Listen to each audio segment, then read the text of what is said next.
Selamat datang di channel ini, tempat di mana cerita-cerita tak kasat mata menjadi nyata. Matikan lampu, gunakan headset kalian, dan pastikan kalian tidak sendirian. Karena malam ini, kita akan mengikuti perjalanan seorang perantau yang pulang, tapi mungkin sudah terlambat.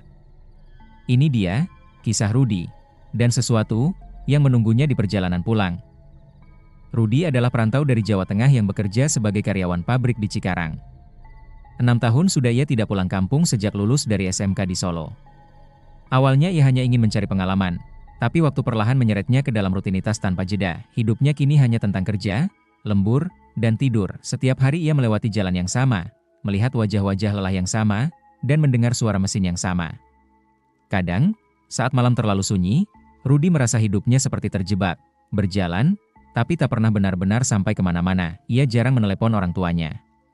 Bukan karena tak sayang, tapi karena terlalu sibuk, atau mungkin terlalu terbiasa menunda. Hingga suatu malam, semuanya berubah. Malam itu, Rudy pulang lembur lebih larut dari biasanya. Jam menunjukkan pukul 1.47 dini hari. Langit gelap tanpa bulan, dan jalanan sepi seperti kota yang ditinggalkan penghuninya. Saat ia membuka pintu kontrakannya, ponselnya bergetar. Sebuah pesan masuk, nomor tak dikenal. "Rudy, pulang ya. Ibu kangen." Rudy diam. Jantungnya berdegup sedikit lebih cepat. Aneh, ia langsung membalas, "Ini siapa?" Tak ada jawaban. Ia mencoba menelepon, tidak tersambung. Hanya suara berisik, seperti angin yang berbisik di telinga. Malam itu, Rudy sulit tidur dan tepat pukul 02.13, ponselnya berbunyi lagi. "Jangan lama-lama." Ibu nunggu. Rudy merasakan hawa dingin menjalar di tengkuknya. Keesokan harinya, dengan perasaan tidak tenang, Rudy menghubungi tetangganya di kampung. Suara di seberang telepon terdengar berat. "Ibumu sakit parah, Ruth? Sudah 3 hari tidak sadar." Dunia Rudy seperti berhenti. Penyesalan datang sekaligus, keras, menusuk, tak memberi ruang bernapas. Tanpa pikir panjang, ia langsung mengambil cuti dan memutuskan pulang malam itu juga. Namun ia tak tahu bahwa ia sudah terlambat. Bus yang ditumpangi Rudy berangkat pukul 19.30. Kursinya berada di tengah, dekat jendela. Di awal perjalanan, semuanya terasa normal. Lampu kota perlahan menghilang, digantikan jalanan panjang yang gelap. Satu persatu penumpang tertidur. Sekitar pukul 00.40, bus memasuki jalur hutan yang sepi.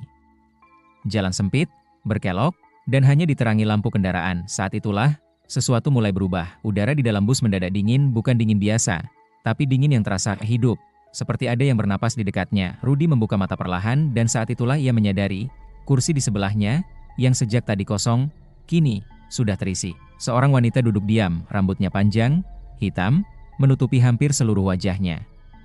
Bajunya putih, tapi kotor dan basah, seperti baru keluar dari tanah yang lembab. Aroma tanah basah, dan sesuatu yang busuk, perlahan tercium. Rudy tidak berani bergerak, napasnya tertahan. Perlahan, wanita itu menoleh. Suara lehernya berderak pelan, seperti tulang yang dipaksa bergerak. "Rudy." Suara itu lirih, pelan, namun sangat jelas. Rudy membeku. Itu suara ibunya. Tidak. Bibirnya bergetar. Wanita itu semakin mendekat. Rambutnya tersibak perlahan, wajahnya terlihat pucat, mata hitam kosong kulitnya. Retak, seperti tanah kering yang pecah. "Kamu janji mau pulang?" Air mata mengalir dari mata Rudy. "Tunggu.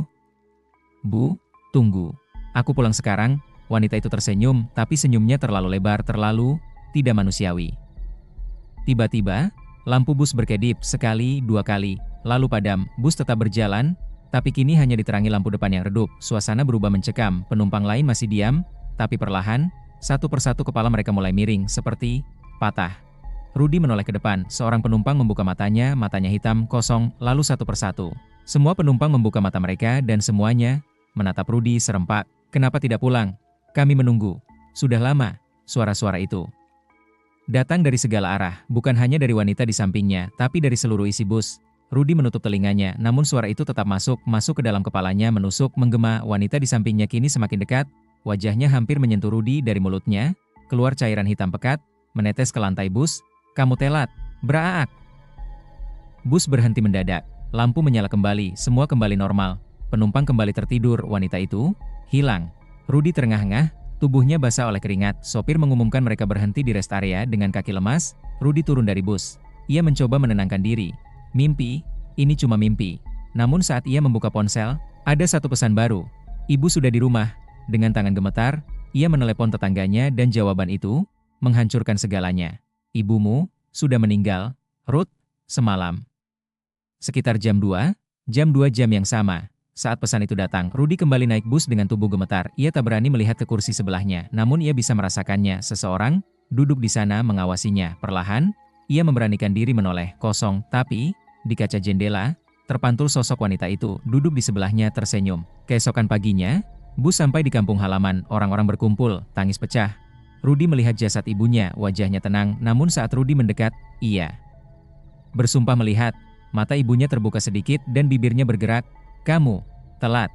Sejak saat itu, Rudy berubah. Ia sering terlihat berbicara sendiri, sering tertawa di malam hari dan tetangganya sering melihat, di belakang Rudy selalu ada sosok wanita berambut panjang, mengikutinya kemanapun seolah tak pernah pergi. Itulah kisah Rudy, sebuah pengingat bahwa waktu tidak selalu menunggu kita. Jangan sampai penyesalan datang saat semuanya sudah terlambat. Terima kasih sudah menonton sampai akhir.